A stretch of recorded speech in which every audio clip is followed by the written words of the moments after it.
Hello girls हम home science में lesson number 1 शिक्षिका द्वारा प्रतिदर्श बजट का प्रदर्शन पढ़ रहे थे।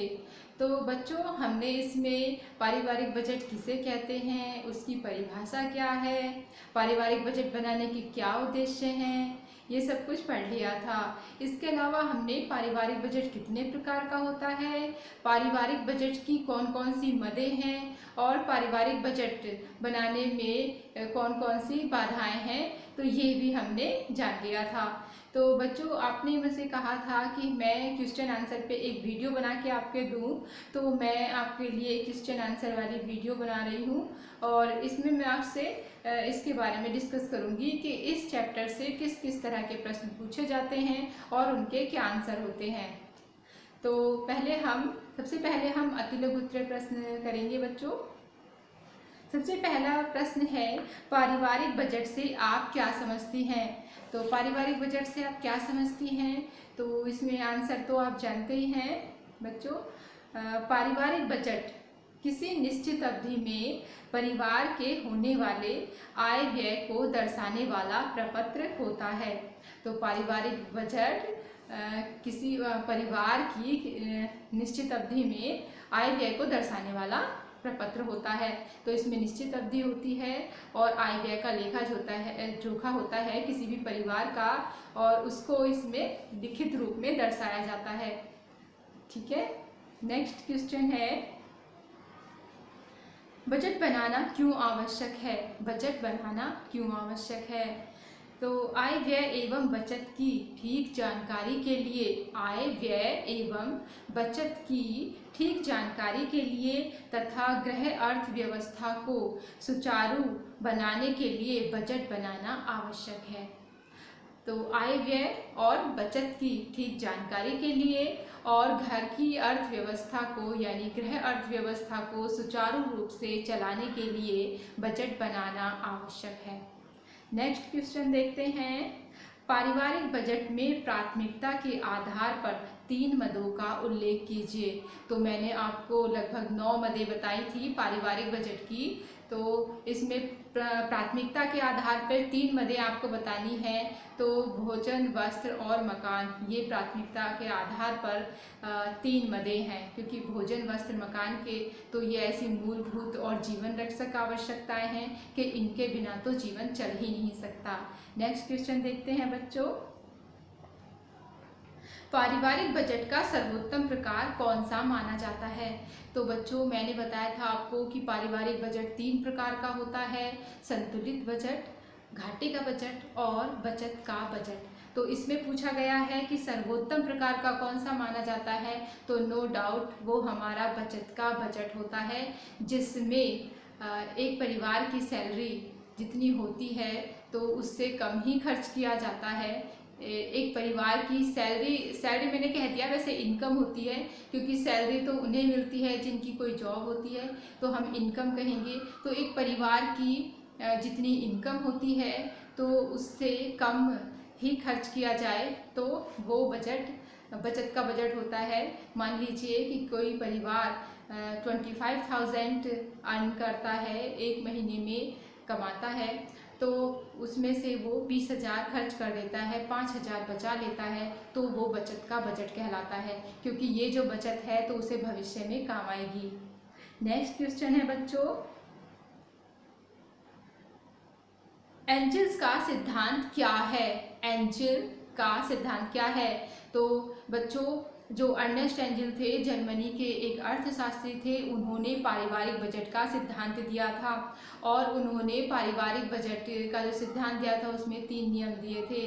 तो ये तो याद रखेंगे ही, क्योंकि पूछा जा सकता है आपका जो एग्ज़ाम होगा कि पारिवारिक बजट का सिद्धांत किसने दिया था, तो आप डॉक्टर अर्नेस्ट एंजल लिखेंगे, और अगर पूछा जाए कि कब दिया था तो 1857 लिखेंगे। और ये क्या सिद्धांत था, तो एंजल के सिद्धांत के अनुसार पारिवारिक आय बढ़ने पर परिवार द्वारा भोजन पर किए जाने वाले व्यय का प्रतिशत घटता है तथा विलासिता पर होने वाले व्यय का प्रतिशत बढ़ता है। वस्त्र, आवास प्रकाश तथा ईंधन आदि पर होने वाले व्यय का प्रतिशत मान सदैव स्थिर रहता है तथा मनोरंजन, शिक्षा तथा स्वास्थ्य पर किए जाने वाले व्यय का प्रतिशत मान बढ़ जाता है।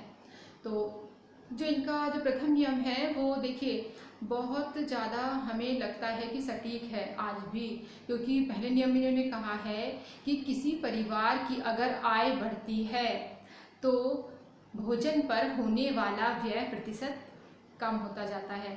मान लीजिए किसी परिवार की आय 10,000 थी, है ना, तो फिर धीरे धीरे उसकी आय बढ़ गई, फिर 20,000 हो गई। तो जब 10,000 उसकी आय थी तो वो अपना 6,000 यानी 60% भोजन पे खर्च कर रहे थे। ओके, अब उसकी जो सैलरी जो इनकम है उस परिवार की वो 20,000 हो गई। तो अब यानी उस हिसाब से तो उन्हें 12,000 खर्च करना चाहिए, है ना, कि अगर 60% है, लेकिन ऐसा नहीं होता। वो परिवार केवल 10,000 ही खर्च करता है अपने भोजन पर। तो वैसे तो उसने अमाउंट के रूप में उसने ज़्यादा खर्च किया, देखो 20,000 थी तो 10,000 खर्च कर दिया, अब वहाँ वो 6,000 खर्च कर रहा था, तो अमाउंट तो उसने ज़्यादा कर दिया, लेकिन व्यय प्रतिशत तो कम रहा ना, क्योंकि जब वो 12,000 खर्च करता तब वो 60% खर्च करता, लेकिन अब वो 10,000 खर्च कर रहा है। इसका मतलब है वो केवल 50% ही भोजन पर खर्च कर रहा है। तो ये बात आप याद रखेंगे। इनका जो नियम है, इनके जो 3 नियम हैं, तो इन टोटल तीनों को मिलाकर ही उनका सिद्धांत कहा जाता है। तो बच्चों याद रखेंगे कि जैसे जैसे किसी परिवार की आय बढ़ती है तो भोजन पर होने वाला व्यय प्रतिशत कम होता जाता है और विलासिता पर बढ़ता जाता है, जबकि जो प्रकाश होता है या फिर वस्त्र होते हैं और ईंधन होता है, आवास होता है, तो उस पर सेम रहता है, यानी जितना वो खर्च कर रहा था परिवार उतना ही खर्च करेगा। व्यय प्रतिशत ये भी मान लीजिए 10,000 जब इनकम थी तो वो 500 रुपये खर्च कर रहा था प्रकाश पे, ईंधन पे, और जब इनकम डबल हो गई तो वो 1,000 खर्च करने लगा, यानी व्यय प्रतिशत वही रहा। उसी तरह उन्होंने कहा है कि जो मनोरंजन, शिक्षा और स्वास्थ्य पर किए जाने वाले व्यय का प्रतिशत मान बढ़ जाता है। तो जब किसी की इनकम बढ़ती है तो सबसे पहले तो वो अपने बच्चों को अच्छे स्कूल में एजुकेशन दिलाते हैं, और अगर कोई पहले गवर्नमेंट हॉस्पिटल में जाता था तो वो प्राइवेट हॉस्पिटल में जाने लगता है, अच्छे डॉक्टर से ट्रीटमेंट कराने लगता है। अच्छे डॉक्टर वैसे सरकारी हॉस्पिटल में भी होते हैं, लेकिन फैसिलिटी के हिसाब से जो प्राइवेट हॉस्पिटल होते हैं तो प्राइवेट फैसिलिटी उसमें ज़्यादा होती है। तो बच्चों ये आप नियम याद कर लेंगे। नेक्स्ट है, जिस पारिवारिक बजट में आय से अधिक व्यय का प्रावधान हो उस बजट को क्या कहते हैं। तो आय से अधिक व्यय हो गया तो कौन सा ये बजट का प्रकार कहलाएगा, तो क्या कहेंगे इसको, घाटे का बजट कहेंगे। तो जिस पारिवारिक बजट में आय से अधिक व्यय का प्रावधान होता है उसे घाटे का बजट कहते हैं। बच्चों हमेशा वैसे घाटे का बजट खराब माना जाता है, लेकिन कभी कभी मजबूरी आ जाती है कि हमें घाटे का बजट अपने रखना पड़ता है, बिकॉज कोई इमरजेंसी में हमें ज़्यादा पैसे खर्च करने पड़े तो हमें पता होता है कि हमारा बजट खराब हो जाएगा, लेकिन फिर भी हमें कहीं से अरेंज करना पड़ता है, उधार लेना पड़ता है। तो उस समय के लिए तो ठीक है, लेकिन आगे के लिए उस घाटे के बजट में ज़्यादा लंबे टाइम तक नहीं रहना चाहिए, क्योंकि उससे हमारी अर्थव्यवस्था बिगड़ सकती है।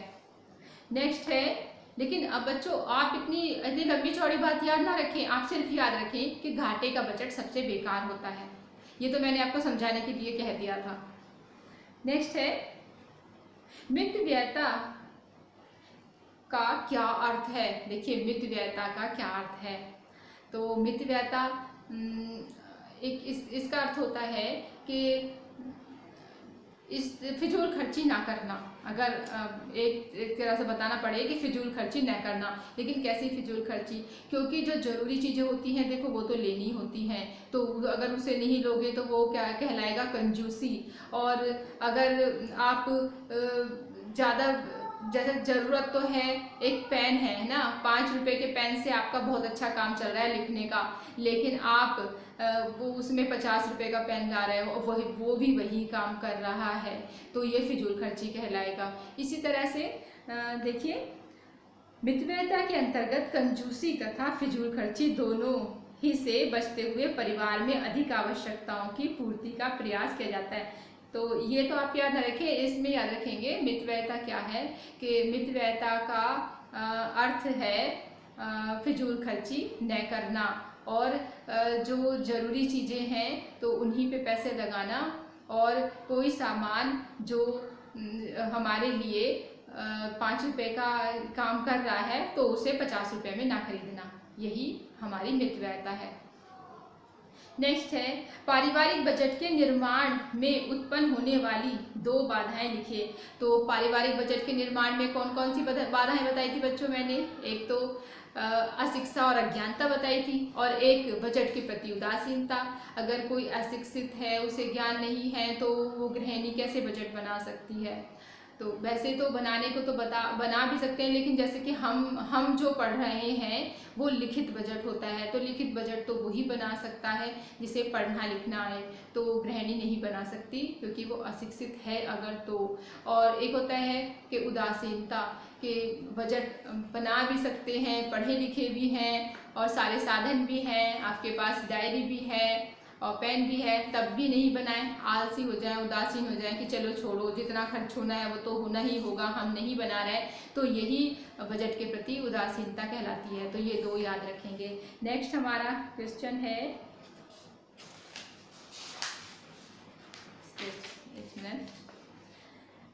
एक अच्छे बजट की 2 विशेषताएं लिखिए। तो अच्छे बजट की क्या विशेषताएं होती हैं? तो अच्छे बजट की तो बहुत अच्छी विशेषताएं होंगी। तो यह अनावश्यक व्यय को नियंत्रित करता है और प्राथमिकता के आधार पर अधिक से अधिक आवश्यकताओं की पूर्ति करता है। तो बच्चों हमने पढ़ रहे थे इसमें कि जो अनावश्यक जो व्यय होता है तो उसे बजट में जगह नहीं दी जाती, इसलिए कंट्रोल हो जाता है। अगर बजट नहीं बनाते हो तो कुछ भी अनावश्यक खर्च कर दिया, क्योंकि कोई लिखेगा तो है नहीं, ध्यान नहीं देगा, लेकिन अगर लिख के खर्च किया जाता है तो अनावश्यक व्यय से छुटकारा मिल जाता है। और एक प्राथमिकता के आधार पर आपकी आवश्यकताओं की पूर्ति होती है। इसमें सबसे पहले जो जरूरी होता है उन्हीं आवश्यकताओं को पूरा किया जाता है। तो इसके 2 आप पॉइंट याद रख लेंगे। आय व्यय में संतुलन बनाए रखने का सरल उपाय क्या है? आय यानी इनकम और व्यय यानी एक्सपेंडिचर, तो उनमें संतुलन बैलेंस बनाए रखने का क्या उपाय है? तो आय व्यय में संतुलन बनाए रखने का सरल उपाय है उसका अनुमानित बजट बनाकर उसी के अनुसार व्यय करना तथा व्यय का विधिवत लेखा रखना। ठीक है, यानी बजट बनाना ही आय व्यय में संतुलन का एक उपाय है। ओके, अब देखिए MCQs हैं, यानी कि इसमें 4 ऑप्शन होंगे और उसमें से आपको एक चुनना होगा। तो मैं प्रश्न बता रही हूँ, फिर आपके ऑप्शन भी बता रही हूँ और उसमें से हम एक चुनेंगे। एक निश्चित अवधि के लिए पारिवारिक आय व्यय के अनुमान को कहते हैं। तो एक निश्चित अवधि के लिए परिवार के आय व्यय के अनुमान को तो पारिवारिक बजट कहते हैं, लेकिन फिर भी मैं ऑप्शन बता रही हूँ। का है इसमें आय का विवरण, खा है व्यय का विवरण, गा है पारिवारिक बजट और घा है घरेलू हिसाब किताब। तो जब पारिवारिक बजट है और हम उसे पढ़ रहे हैं और पारिवारिक बजट ही होता है आय व्यय का लेखा जोखा, तो हम लगाएंगे ऑप्शन नंबर गा, पारिवारिक बजट। देखिए नेक्स्ट है, आय व्यय में संतुलन हेतु सबसे उपयुक्त साधन है। का है इसमें वार्षिक बजट, खा है मासिक बजट, गा है साप्ताहिक बजट और घा है दैनिक बजट। तो बच्चों मैंने बताया था सबसे अच्छा बजट होता है मासिक बजट यानी महीने का बजट, क्योंकि दैनिक बजट तो देखिए कोई नहीं बनाता, क्योंकि पारिवारिक बजट जो होता है वो दैनिक बजट नहीं हो सकता। ये जो दैनिक बजट रखते हैं वो रखते हैं, जैसे शॉपकीपर हो गया, उन्हें रोज का काम करना पड़ता है, वो अपना रखते हैं। लेकिन पारिवारिक बजट मंथ का होता है और साल भर का भी नहीं होता, साल भर में तो बहुत लेंदी हो जाएगा। साप्ताहिक भी नहीं रखते क्योंकि वो भी ज़्यादा छोटा हो जाएगा शॉर्ट टर्म के लिए। तो सबसे अच्छा बजट कौन सा माना जाता है बच्चों? मासिक बजट यानी महीने का बजट सबसे अच्छा होता है। पारिवारिक बजट बनाने का उद्देश्य है, तो क्या है पारिवारिक बजट बनाने का उद्देश्य? बचत, व्यय पर नियंत्रण, आय की जानकारी या ये सभी। तो ये सभी हो जाएगा, क्योंकि बचत करना, आय की जानकारी और व्यय पर नियंत्रण, ये सभी हमारे पारिवारिक बजट बनाने के लक्ष्य हैं। नेक्स्ट है, मासिक बजट बनाना आवश्यक है। तो मासिक बजट बनाना क्यों आवश्यक है? आकस्मिक व्यय के लिए, दैनिक खर्चों के लिए, आय व्यय में संतुलन के लिए या व्यय पर नियंत्रण के लिए। तो सबसे अच्छा ऑप्शन इसमें मुझे लग रहा है आय व्यय में संतुलन के लिए। तो आय व्यय में संतुलन के लिए आ जाएगा। पारिवारिक बजट बनाने के लिए सबसे पहले आवश्यक है। तो पारिवारिक बजट बनाने के लिए सबसे पहले क्या है? आय में वृद्धि, व्यय पर नियंत्रण, ऋण की व्यवस्था या आय व्यय का पूर्वानुमान। तो देखिए, पारिवारिक बजट बनाने से पहले सबसे पहले ये पता होना चाहिए कि हमारे पास कितनी आय आएगी और कितना हमारा खर्च होगा, क्योंकि जो पारिवारिक बजट है तो वो आय व्यय का लेखा जोखा ही है। तो इसलिए इसमें आएगा हमारा आय व्यय का पूर्वानुमान। नेक्स्ट है, घर की आर्थिक व्यवस्था को ठीक रखने के लिए आवश्यक है। कंजूसी करना, ये तो बिल्कुल नहीं, क्योंकि कंजूसी करोगे तो घर कैसे चलेगा। अधिक धन, ये भी जरूरी नहीं है कि बहुत धन हो तो ही आपका घर चले। आय के अधिक स्रोत या बजट बनाना। तो बजट बनाना सबसे बेटर है, क्योंकि देखिए खर्चे तो इतने ज़्यादा होते हैं या मनुष्य की आवश्यकताएं इतनी ज़्यादा हैं कि आप कितनी ही इनकम कर लो, कितना ही पैसा कमा लो, वो पूरी नहीं होंगी। और तो अपनी जो आवश्यकताएं हैं तो उनको कंट्रोल करना, यानी उनको ऐसे ना छोड़ देना कि जो भी मन आ रहा है सब कुछ लेने लगो, तो फिर कंट्रोल हो जाता है। तो उसमें सबसे बेटर है कि हम बजट बनाएं कि कौन सी आवश्यकता हमें पहले पूरी करनी है, कौन सी किस परिवार के सदस्य की आवश्यकता ज़्यादा जरूरी है पूरा करना, जो कम जरूरी आवश्यकता है उसे बाद में पूरा करना। नेक्स्ट है बच्चों हमारा, आय व्यय का संतुलन बनाए रखने के लिए किसकी आवश्यकता पड़ती है? तो आय व्यय का संतुलन बनाए रखने के लिए बचत, बजट, ब्याज या बैंक, तो बजट की जरूरत पड़ती है। उत्तम पारिवारिक बजट अनावश्यक व्यय को नियंत्रित करता है, प्रोत्साहित करता है, सहायता प्रदान करता है या स्वीकृति प्रदान करता है। तो नियंत्रित करता है। जो बजट होता है तो वो क्या करता है? अनावश्यक व्यय को नियंत्रित यानी कंट्रोल करता है। नेक्स्ट, सर्वोत्तम पारिवारिक बजट माना जाता है। तो सर्वोत्तम पारिवारिक बजट हमारा कौन सा माना जाता है? तो जो आप जानते ही हैं, जो 3 प्रकार बताए थे, तो उसमें से सबसे बेटर था हमारा बचत का बजट। तो इसमें दिया है घाटे का बजट, संतुलित बजट, बचत का बजट या इनमें से कोई नहीं, तो बचत का बजट। नेक्स्ट है बच्चों, पारिवारिक बजट के मार्ग में मुख्य बाधाएं हैं अज्ञानता तथा अशिक्षा, बजट के प्रति उदासीनता, समाज में प्रचलित कुप्रथाएं और या ये सभी। तो बच्चों अज्ञानता, शिक्षा, बजट के प्रति उदासीनता और समाज में प्रचलित कुप्रथाएं, ये तीनों ही मैंने आपको बताया था, तो इसमें आ जाएगा ये सभी। नेक्स्ट है, लोकप्रिय पारिवारिक बजट का सिद्धांत किसने प्रस्तुत किया है? तो लोकप्रिय पारिवारिक बजट का सिद्धांत no doubt doctor Ernest Angel. तो मैंने ऑप्शन आपको बोले नहीं, पहले ही बता दिया, क्योंकि कुछ चीज़ें आपको याद होनी चाहिए तभी आप लगा पाओगे। तो इसलिए डॉक्टर अर्नेस्ट एंजिल याद रखेंगे, जिन्होंने इतना अच्छा सिद्धांत दिया, हमारे पारिवारिक बजट का सिद्धांत दिया। नेक्स्ट है, कौन सा बजट का मुख्य मद नहीं है? मद यानी खर्चे। ओके, भोजन, शिक्षा, मकान या फैशन। तो देखिए हमने क्या फैशन को लगाया था उसमें पारिवारिक बजट की मुख्य मदे में? नहीं ना, पहले भोजन था, वस्त्र था, मकान था, घर की और जो खर्चे होते हैं वो सब थे। फैशन तो विलासिता की चीज़ है, तो ये इसमें नहीं आएगा। पारिवारिक बजट का मुख्य मद है भोजन, दुकान, मनोरंजन, फर्नीचर। तो सबसे पहला इसमें ऐसे देखिए, इसमें मनोरंजन भी जरूरी था, उसके लिए मद में खर्च करना, लेकिन देखिए ऐसे क्वेश्चन में जो सबसे आपको सही लग रहा है वो लिखना चाहिए। तो हमारा आ जाएगा भोजन, क्योंकि भोजन ही सबसे महत्वपूर्ण है, भोजन की मद सबसे महत्वपूर्ण है। तो बच्चों ये क्वेश्चन आंसर मैंने आपको बताए, और इसमें मैं लॉन्ग बता रही हूँ। जैसे कि लॉन्ग आपसे पूछ सकते हैं पारिवारिक बजट किसे कहते हैं और पारिवारिक बजट कितने प्रकार का होता है, ये लॉन्ग आ जाएगा, ये आपको करा दिया गया है। या फिर इस तरह पूछ सकते हैं कि पारिवारिक बजट किसे कहते हैं और एंजल का सिद्धांत क्या है, उसकी व्याख्या कीजिए। तो ये भी आपको मैंने पीडीएफ भेजी थी, उसमें से आपने पढ़ लिया होगा और अभी जो नियम आए हैं उसे मैंने बता दिया है। और अगर आप ये इसकी वीडियो बनाना अलग से मैंने कहा था, वो रह गई है। और अगर आपको चाहिए, अगर आपको समझ आ गया हो तो ठीक है, वरना अगर आपको चाहिए तो मुझे बता देना, मैं उस पर भी डिटेल में वीडियो बना दूंगी।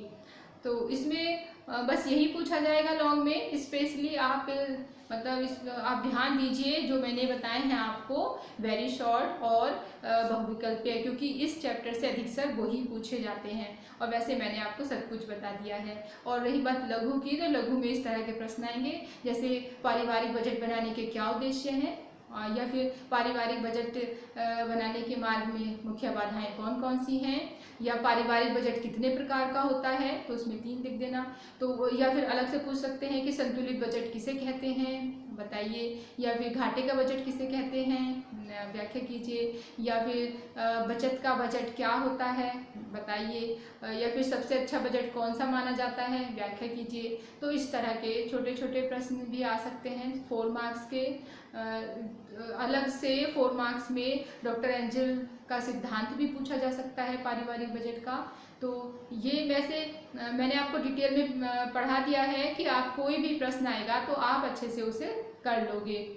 ठीक है बच्चों, तो अब अभी मैं नेक्स्ट आपके जो लेसन है उस पर वीडियो बनाऊंगी और उसमें उस चैप्टर को अच्छे से समझा दूंगी। और आपको अगर ये वीडियो पसंद आई है तो लाइक करके ज़रूर बताना।